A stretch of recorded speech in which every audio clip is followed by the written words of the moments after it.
것입니다. 하나님 말씀 함께 보겠습니다. 사도행전 2장 24절입니다. 사도행전 2장 24절 다 같이 한 목소리로 함께 합독합니다. 시작. 하나님께서 그를 사망의 고통에서 풀어 살리셨으니 이는 그가 사망에 매여 있을 수 없었습니다. 아멘. 여러분에게 다시 묻습니다. 예수님의 부활은 여러분에게 어떤 의미로 매일매일 다가오십니까? 하나님은 살아계셔서 우리에게 영원한 부활의 산소망을 주시는 살아계신 하나님이신 줄로 믿습니다. 믿음의 선진들이었던 종교개혁자들이 믿음으로 고백했던 신앙 고백서 가운데 특별히 이 하이델베르크 요리문답서를 보면 45문에 그리스도의 부활이 우리에게 주는 유익이 무엇입니까? 라는 질문이 있습니다. 제 영상을 읽으시고요. 이때 답이 있는데 그게 뭐라고 얘기하냐면, 첫째, 그리스도께서 부활하심으로 죽음을 이기시어 우리가 당신의 죽음을 통하여 우리를 위하여 획득한 의에 참여할 수 있게 해주신다는 것입니다. 획득한 의에 참여할 수 있게 해주신다라고 하는, 즉 과거의 모든 문제를 해결해 주신다는 거죠. 그러니까 죄인들을 위한 예수님의 십자가의 대속적 죽음과 부활은 우리를 위한 하나님 앞에서의 의를 이루는 것이었습니다. 그래서 고린도후서 5장 21절에 보면 하나님이 죄를 알지 못하신 이를 우리를 대신하여 죄로 삼으신 것은 우리로 하나님 하여금 그 안에서 하나님의 의가 되게 하려 하심이라 라고 이야기합니다. 두 번째, 그리스도의 부활이 우리에게 주는 유익이 뭐냐라고 했을 때 두 번째 답은 다른 게 아니었습니다. 그리스도의 능력에 의하여 우리도 또한 새로운 생명으로 살게 하신다는 거죠. 이거는 현재적 삶을 이렇게 이끄신다는 것입니다. 로마서 6장 4절에 보면 그러므로 우리가 그리스도의 죽으심과 합하여 세례를 받음으로 그와 함께 장사되었나니 이는 아버지의 영광으로 말미암아 그리스도를 죽은 자 가운데서 살리신과 같이 우리로 또한 새 생명 가운데서 행하게 하려 하심이라. 그러니까 우리의 인생의 삶은 옛사람이 아니라 주님의 부활의 영광을 얻은 새 삶을 사는 존재라는 거죠. 이게 바로 그리스도 부활이 우리에게 주는 유익, 은혜라는 것입니다. 세 번째 답은 이거였습니다. 그리스도의 부활은 우리의 영광스러운 부활에 대한 보증이 된다라는 거죠. 이거는 미래에 대한 완전한 소망을 의미한다라고 할 수 있겠습니다. 그래서 말씀을 보면 로마서 6장 5절에 보면 만일 우리가 그의 죽으심과 같은 모양으로 연합한 자가 되었으면 또한 그의 부활과 같은 모양으로 연합한 자도 되리라 라고 이야기합니다. 그러니까 결국 우리의 죽음 이후에는 주님의 부활하셔서 신령한 몸을 입고 당신의 나라에 들어가신 것처럼 저와 여러분도 동일하게 그런 은혜의 자리, 영광된 자리에 참여하게 된다는 것을 우리에게 보여줍니다. 제가 설교를 준비하면서 요즘 제미나이하고 에서 나오는 AI 노트북 M이라는 게 있습니다. 근데 그 노트북 M에다가 제가 설교를 다 준비하고 제 설교 원고를 소스를 집어넣습니다. 그래서 우리 교인들에게 내가 소개할 한번 이미지를 한번 만들어줘 했더니 열 몇 장이 만들어졌는데 기가 막히게 만들었습니다. 근데 이걸 너무 보여주면 이상할 것 같아서 제가 몇 카트씩만 여러분들에게 보여주겠습니다. 이 부분을 이렇게 컴퓨터가 만들었습니다. 너무 잘 만들었죠? 부활이 우리에게 주는 유익이 뭐냐? 그리스도 부활은 신자의 삶을 지탱케 하는 세 가지 견고한 기둥이 된다는 거죠. 첫 번째는요, 의에 참여하는 것. 두 번째는 새로운 생명으로 지금의 삶을 살게 한다는 거죠. 그리고 영광스러운 부활의 보증이라고 이야기하고 있는 걸 보게 됩니다. 또 부활에 대해서 잠깐 생각해 보니까 웨스트민스터 소요로 문답 제 38문에 신자들이 부활할 때 그리스도에게서 무슨 유익을 받는가라는 거예요. 얘기는 주님의 재림이죠. 주님의 재림과 함께 예수께서 부활하신 그 은혜가 우리에게 어떻게 찾아오느냐 그 말이거든요. 여기서도 이렇게 이야기하고 있습니다. 신자들이 부활할 때 영광 중에 다시 살아남을 입어 심판날에 공적으로 인정함을 받고 무죄 선고를 받으며 영원토록 하나님을 흡족하게 즐거워하는 완전한 축복을 받게 된다라고 이야기합니다. 그러니까 주님의 재림과 함께 예수 믿는 저와 여러분이 먼저 땅에 죽은 자들이나 그때 그 당시에 주님의 재림 때까지 살아있는 자들은 어떻게 되느냐? 영광 중에 다시 살아남을 입는다는 것입니다. 아멘입니까? 그 다음에 심판날에 공적으로 인정함을 받는데 무죄 선고, 죄가 없다라고 선언이 된다라는 것이죠. 할렐루야. 왜죠? 예수님이 십자가에서 우리 죄를 다 사하셨기 때문에, 그걸 믿으니까, 그 믿음으로 말미암아 우리는 심판 때에 무죄 선고를 받게 되는 거예요. 그러면 무죄 선고를 받는 걸로 끝나느냐? 아니죠. 영원토록 하나님을 흡족하게 즐거워하는 완전한 축복을 받게 된다라는 것입니다. 여러분, 이것이 바로 예수님의 부활이 우리에게 주는, 예수 믿는 우리에게 주는 유익인 줄로 믿습니다. 표를 또 한번 그려보라고 그랬더니 이렇게 돼 있어요. 영광 중에 다시 살아나고 심판날에 공적으로 무죄 선고를 받고 완전한 축복의 그 즐거움에 참여하게 된다는 거죠. 여러분, 이게 하나님이 주신 예수님의 부활로 말미암아 우리에게 찾아온 은혜인 줄로 믿습니다. 오늘 성경을 보면 이렇게 이야기하죠. 하나님께서 그를 사망의 고통에서 풀어 살리셨으니 이는 그가 사망에 매여 있을 수 없음이르라. 여러분, 이 한 절은 예수 그리스도의 부활을 분명하게 확증하는 말씀입니다. 그리스도께서 그를 사망의 고통에서 풀어 살리셨으니 이는 그가 사망에 매여 있을 수 없습니다. 사망에 매여 있을 수 없다는 것은 결국은 무엇입니까? 부활입니다. 말 그대로 부활은 사망에서, 죽음에서 살아남을 의미합니다. 여러분, 이 부활이 있기 전에는 분명히 있어야 될 게 무엇입니까? 죽음입니다. 죽음만이 부활이라는 단어를 설명할 수 있겠죠. 여러분, 사람이 분명하게 죽음을 당하게 됩니다. 우리 주변에는 기절했다가 또 잠시 잠깐 완전히 의식을 잃었다가 깨어난 자들도 있습니다. 그런 자들을 향해 부활했다라고 이야기하지 않습니다. 물론 성경에는요, 부활을 경험한, 죽었다가 예수님을 통해서 살아난 자들의 이야기가 등장합니다. 나사로, 나인성 가부의 아들, 우리가 마가복음을 통해서 공부했던 야이로의 딸. 근데 그들은 잠시 잠깐 살아났지만 그러나 그들은 영원히 살았다라고 얘기하지 않습니다. 소생했다라는 표현이 맞을 것 같습니다. 그러면 왜 성경에는 죽었다 살아난 사람들의 이야기, 그리고 예수님은 그런 기적을 통해서 우리에게 무엇을 말씀하고 싶으셨겠냐는 거예요. 그건 다른 게 아닙니다. 죽음 이후에는 분명한 부활이 있다는 거죠. 즉 예수님만이 사망의 권세, 죄로 말미암아 찾아온 죽음의 권세를 해결할 수 있는 분이라는 것을 나타내는 표징이었다는 것입니다. 사인이었다는 것입니다. 여러분, 다시 한번 표 한번 보여드릴게요. 소생과 부활에 본질적인 차이가 있어요. 일시적 소생은 방금 이야기했던 나사로, 나인성 과부의 아들, 야이로의 딸이었어요. 그들은 육체는 결국 죽음으로 갔어요. 이런 것들은 하나같이 다 부활을 나타내는 예수님의 표적이었습니다.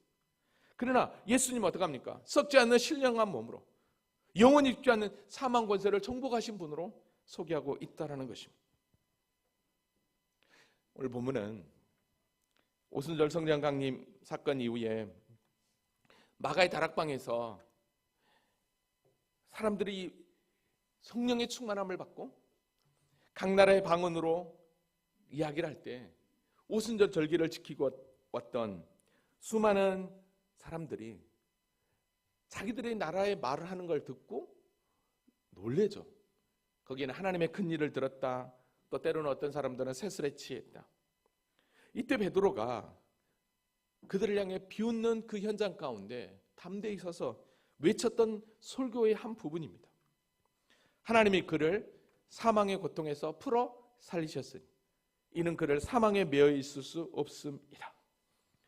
여러분, 어떻게 베드로가, 그렇게 겁쟁이였던 베드로가, 여러분, 그 수많은 대중들 앞에서 그 예수를, 자신이 배신했던 그 예수를 이렇게 소개하고 있을까요? 그건 다른 게 아닙니다. 그는 실제 예수님을 경험했죠. 죽음도 경험했고 예수님이 살아나셨던 비무덤도 경험했고 실제적으로는 부활의 주님을 만났기 때문입니다. 사망이 그를 매어 있을 수 없다라는, 여기서 사망에 매어 있을 수 없다라고 하는 것, 그 다음에 그를 사망의 고통에서 풀어 살리셨다라고 했어요.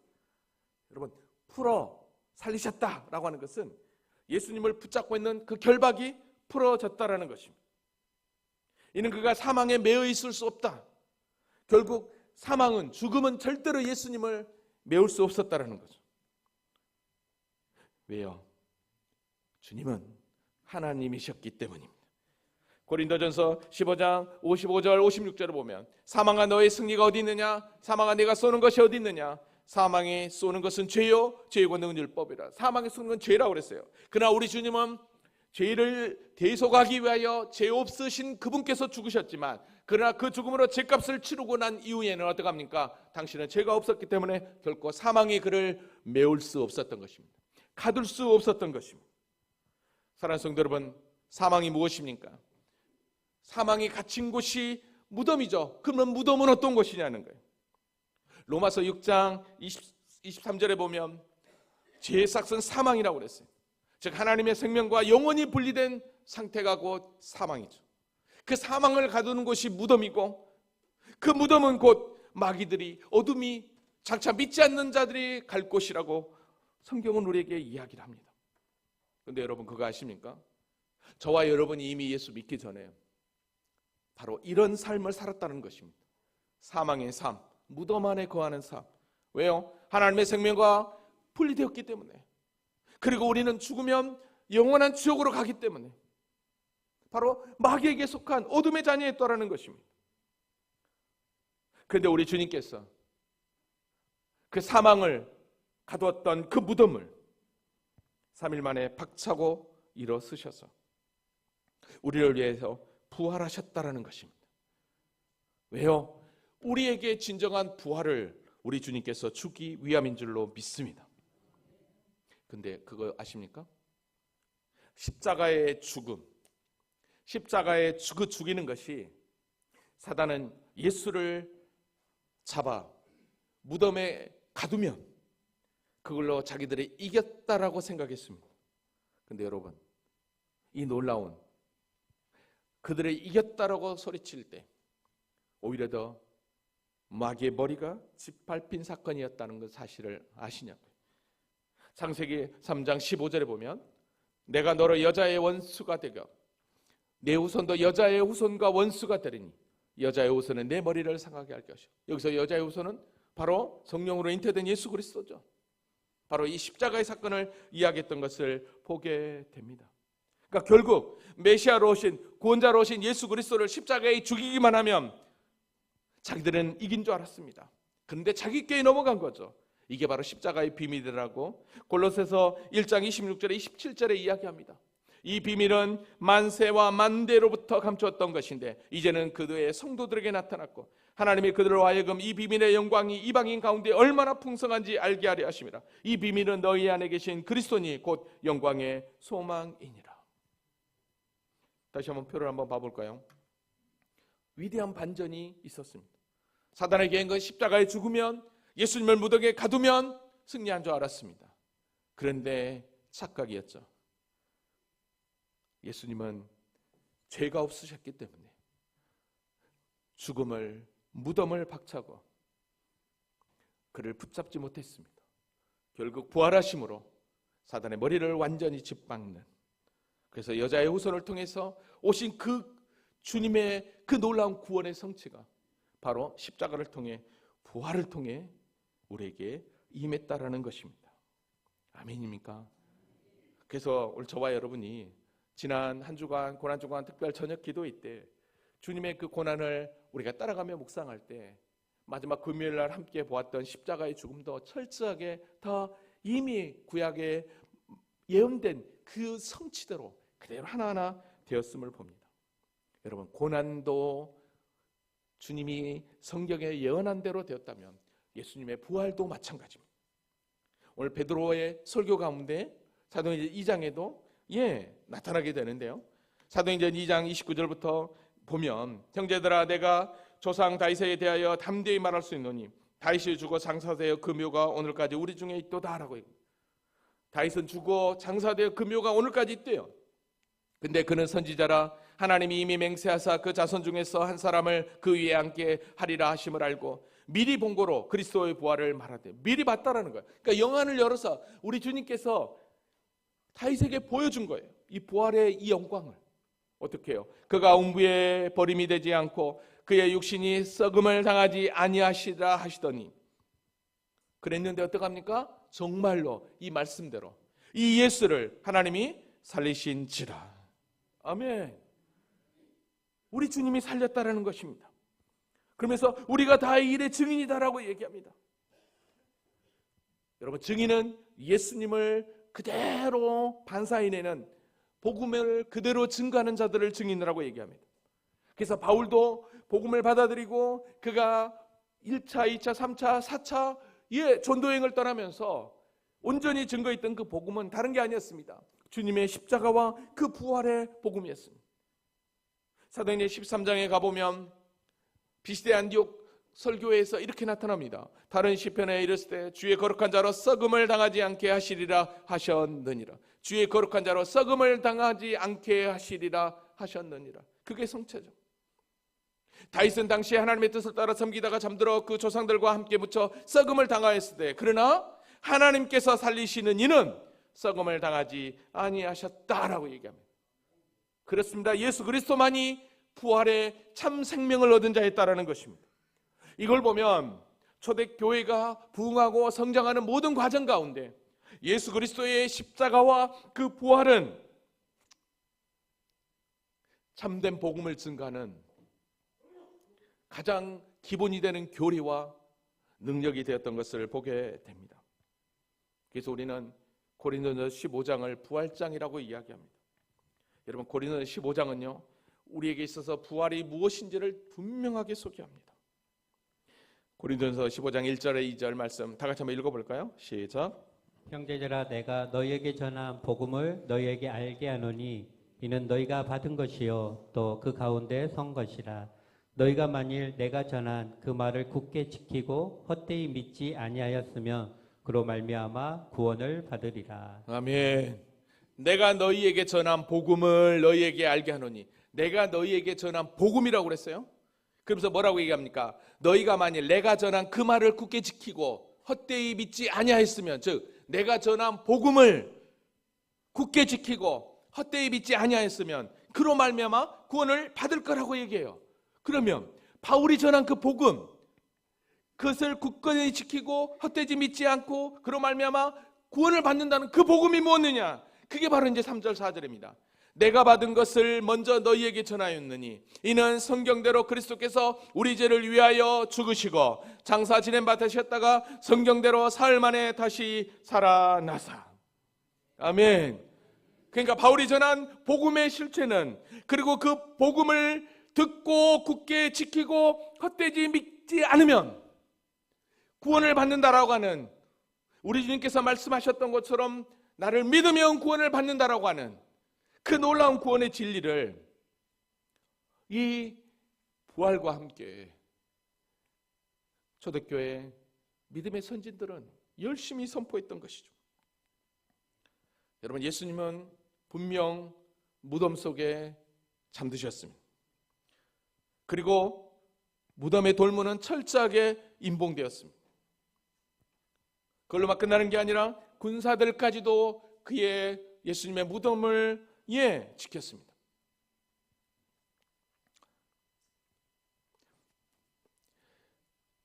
마태복음 27장 65절에 보면 빌라도가 이르되 너희에게 경비병이 있으니 가서 임대로 굳게 지키라 하거늘 그들이 경비병과 함께 가서 돌을 임봉하고 무덤을 굳게 지키니라. 여러분, 도저히 부활할 수 없는 상황입니다. 그런데 우리 주님은 안식 후 첫날 어떻게 당신께서 부활하셨습니까? 누가복음 24장에 가보면 안식 후 첫날 새벽에 이 여자들이 그 준비한 향품을 가지고 무덤에 가서 돌이 무덤에서 굴러 옮겨진 것을 보고 들어가니 주 예수의 시체가 보이지 아니하더라. 이로 인하여 근심할 때에 문득 찬란한 옷을 입은 두 사람이 곁에 섰는지라. 여자들이 두려워 얼굴을 땅에 대니 두 사람이 이르되 어찌하여 살아있는 자를 죽은 자 가운데서 찾느냐? 여기 계시지 않고 살아나셨느니라.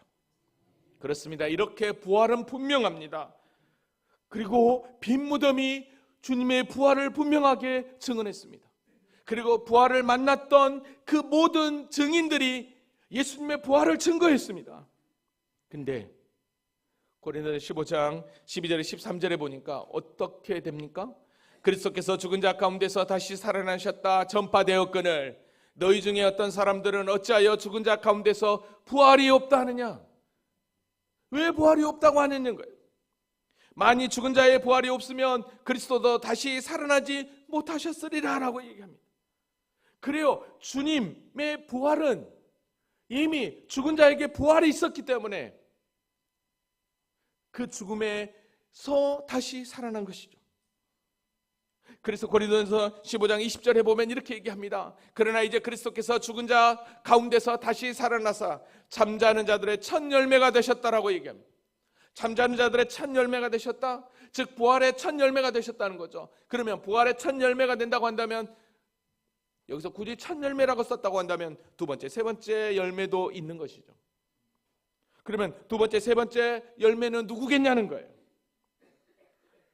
21절에 보면 사망이 한 사람으로 말미암았으니 죽은 자의 부활도 한 사람으로 말미암노다다. 그렇죠. 아담의 첫사람이 범죄로 말미암아 저와 여러분이 죄의 사망의 죽음에 거해 있는데 부활도 한 사람으로 말미암아, 즉 예수 그리스도로 말미암아 우리도 부활의 영광을 얻게 된다라는 거죠. 22절 아담 안에 모든 사람이 죽은 것 같이 그리스도 안에 모든 사람이 삶을 얻으리라. 아멘. 자, 그러면 어떻게 얻는다는 거예요? 그러나 각기 자기 차례대로 되리니 먼저는 첫 열매인 그리스도요. 첫 열매는 그리스도요. 다음에는 그가 강림하실 때 그리스도에게 속한 자요. 아멘. 그렇다고 한다면 저와 여러분은 우리 주님께서 부활하셔서 영원한 영생에 들어가셨다라고 하는 이 놀라운 이게 역사고 실제라면 오늘 저와 여러분도 나중에 우리 주님 강림하실 때, 우리 주님 재림하실 때 동일하게 지금 죽으나 한참 있다가 죽으나 그때 그리스도와 동일하게 부활의 영생을 얻게 된다라는 것입니다. 이게 우리가 소유할 부활 생명인 줄로 믿습니다. 여러분, 그래서 우리가 장례식에 함께 가서 찬양하며 예배하며 감사하는 이유가 바로 여기 있는 거죠. 지금 잠시 잠깐 육신은 떨어지지만 그러나 주님 강림하실 때 신령한 몸을 입고 살아나서 그 현장에서 다시 배운다면 얼마나 큰 기쁨이 있냐는 거죠. 근데 여러분 보십시오. 부활이 정말 없다면 어떻게 되겠냐는 거죠. 진짜 부활이 없다고 한다면 우리가 지금까지 교회 와서 이렇게 예수 믿고 열심히 주님을 섬기는 이 신앙이 어떻게 되겠냐는 거예요. 여러분, 우리는 이단들의 그런 형태를 속속히 TV를 통해서나 영상을 통해서 많이 봅니다. 신천지나 각종 모든 이단들의 그 모습의 형태들이 까발려질 때 여러분, 거기에 속했던 자들은 어떤 심정이었겠냐는 거죠. 근데 오늘 저와 여러분이 예수님의 그 부활을 온전히 믿고 있는데 그게 실제가 아니라면 어떻게 되겠냐는 거죠.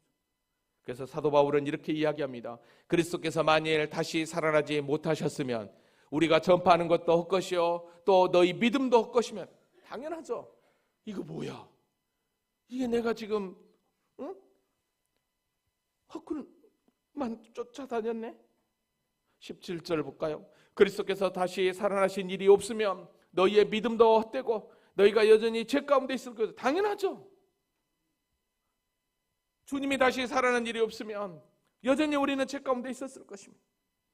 18절 또한 그리스도 안에서 잠자는 자도 망하였으니, 먼저 예수 믿다가 죽은 자들도 어떡합니까? 얼마나 불쌍한 자들이에요. 19절 만일 그리스도 안에서 우리가 바라는 것이 다만 이 세상의 삶뿐이면 모든 사람 가운데 우리가 더욱 불쌍한 자니라. 얼마나 불쌍한 자로 전락할까요? 부활이 없다면. 표를 한 번 더 보여드릴까요? 부활이 없다면 전파하는 것도 믿음도 없고 우리가 여전히 죄 가운데 머물게 되고 그리스도 안에 잠자는 자도 망하게 되고 이 세상 모든 사람 가운데 우리가 가장 불쌍한 자예요. 근데 우리 주님이 부활하셨기에, 아멘, 세상에서 가장 불쌍한 사람이 아니라 가장 수지 만든 인생인 줄로 믿습니다. 왜냐하면 로마서 4장 25절입니다. 다 같이 읽어볼까요? 시작. 예수는 우리가 범죄한 것 때문에 내줌이 되고 또한 우리를 의롭다 하시기 위하여 살아나셨느니라. 아멘. 그렇습니다. 예수 그리스도는 우리의 죄를 대속하기 위하여 당신이 친히 내줌이 되었던 것입니다. 이거는 죄에 대한 공의의 실현이죠. 죄에 대한 형벌을 당신께서 친히 지급하신 것입니다. 또한 우리를 의롭다 하시기 위하여 살아나셨다라고 이야기합니다. 새 생명의 의옷을 입혀주셨다는 것입니다.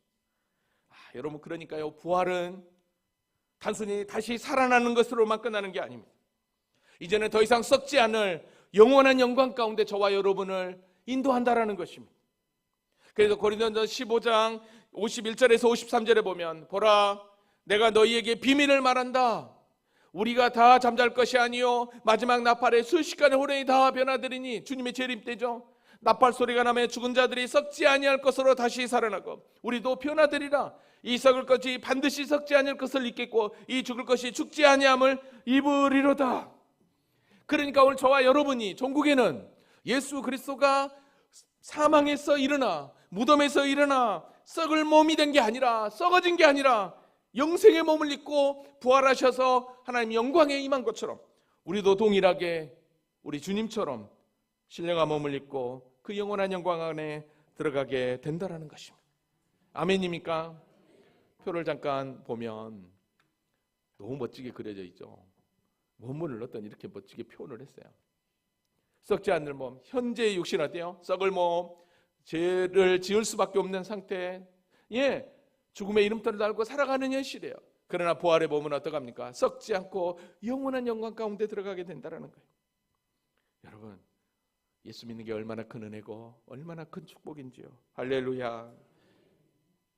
사실 성경에서 분명하게 저와 여러분이 어떤 존재라고 이야기하고 있습니까? 허물과 죄로 죽었다라고 이야기합니다. 근데 하나님의 은혜로 우리를 살리셨대요. 그렇다고 한다면, 우리를 다 살리셨다면 동일하게 우리 주님처럼 부활의 신령한 몸을 입진 않았지만 이미 저와 여러분은 부활의 삶을 살고 있는 것입니다. 아멘입니까? 그러면 부활에 있는 삶을 살고 있기 때문에 여러분, 계시록의 20장 26절에 너무 귀한 말씀으로 우리에게 권면해요. 이 첫째 부활에 참여하는 자들은 복이 있고 거룩하도다. 이 첫째 부활은 무엇일까요? 지금 저와 여러분이에요. 둘째 사망의 그들을 다스릴 권세가 없고 도리어 그들이 하나님과 그리스도의 제사장이 되어 1000년 동안 그리스도와 왕노를 하리다라고 이야기합니다. 자, 제가 표를 한번 보여드릴게요. 바로 이거예요. 오늘 저와 여러분이 처음 사람이 죽으면 그게 이제 모든 사람이 죽는 육신의 사망이에요. 이게 첫째 사망이에요. 근데 오늘 저와 여러분은 이 첫째 사망으로 죽지만 예수 그리스도를 믿음으로 말미암아 이미 어떡합니까? 부활 생명을 얻은 거예요. 자, 그래서 나중에 주님 재림하면, 주님이 재림하셔서 우리가 다 영광 중에 들어가게 될 텐데, 이 둘째 사망은 바로 심판대에서 갈려지는 거예요. 예수를 믿었느냐 믿지 않았느냐. 그 믿었으면 어떡합니까? 그러니까 첫째 부활해서 그대로 어떡하죠? 삶을 그대로 무덤에 갔지만 재림하셔서 영원한 영광 가운데 들어가지만, 그러나 믿지 않는 자들도 그 죽음에서 신령한 몸을 입고 살아나서 결국은 어떡합니까? 둘째 사망에 들어가게 되는 것이죠. 놀라운 사실은 오늘 저와 여러분이 첫째 부활에 참여한 때가 돼요. 주님 재림과 함께 영원한 그 부활 안에 들어갔을 때 그냥 살게 되겠냐는 거예요. 아닙니다. 그리스도와 함께 여기서 뭐라고 얘기합니까? 더불어 왕노릇 하리다라고 이야기합니다. 여러분, 이게 얼마나 큰 축복이냐는 거예요. 여러분, 그래서 예수님이요, 십자가에서 달리셔서 모든 것을 다 이루셨다라고 하는 것은 우리의 구원을 완성하셨다라고 하는 표현이. 그래서 저와 여러분을 향해 우리 주님께서 종종 구원받은 하나님의 자녀들, 택함받은 하나님의 자녀들이 죽었을 때 어떤 표현을 했냐면 이렇게 표현했어요. 잔다라고 표현했어요. 잔다라고. 여러분, 저와 여러분은 결코 육신의 죽음으로만 끝나지 않습니다. 아멘입니까? 주님 재림과 함께 우리는 영원한 부활에 우리 주님이 소유하였던 그 신령한 몸을 입고 주님의 영광의 자리에 나아가게 될 것입니다. 그러기에 두려워하지 마십시오. 우리는 더 이상 죄 아래에 있는 자가 아닙니다. 아멘입니까? 어떤 고난과 절망도 심지어 사망조차도 우리를 더 이상 주장하지 못합니다. 왜요? 우리 주님께서 부활로 이 모든 것들을 우리에게 허락해 주셨기 때문입니다. 우리는 그리스도의 의로움과 영원한 생명을 보장받은 승리자라는 사실이에요. 아멘입니까? 말씀을 정리합니다. 그러기에 나는 어떤 존재이냐? 사망에서 생명으로 옮겨진 존재라는 거예요. 할렐루야. 나는 이미 부활을 경험한, 이미 영원한 천국에 들어갈 준비가 된 하나님의 자녀라는 사실을 기억하시기 바랍니다. 그러기에 여러분의 삶에 그 어떤 고난이, 힘듦이 여러분을 주장하지 못하도록 마귀에게 속지 마십시오. 왜냐하면 우리의 모든 죄와 허물은 십자가로 우리 주님께서 다 짊어지시고 당신의 부활과 함께 우리에게 새 생명이 주어졌다는 사실 앞에 주의 뜻을 쫓아 믿음으로 전진할 우리 모두가 될 수 있기를 원합니다. 한번 따라하겠습니다. 나는 사망에서 생명으로 옮겨진 자다. 나는 부활의 사람이다. 할렐루야. 이런 놀라운 축복의 주인공이 저와 여러분의 사실을 기억하고 믿음의 승리를 얻는 우리 모두가 될 수 있기를 주님의 이름으로 기도합니다. 우리 다 같이 자리에서 일어나시겠습니다.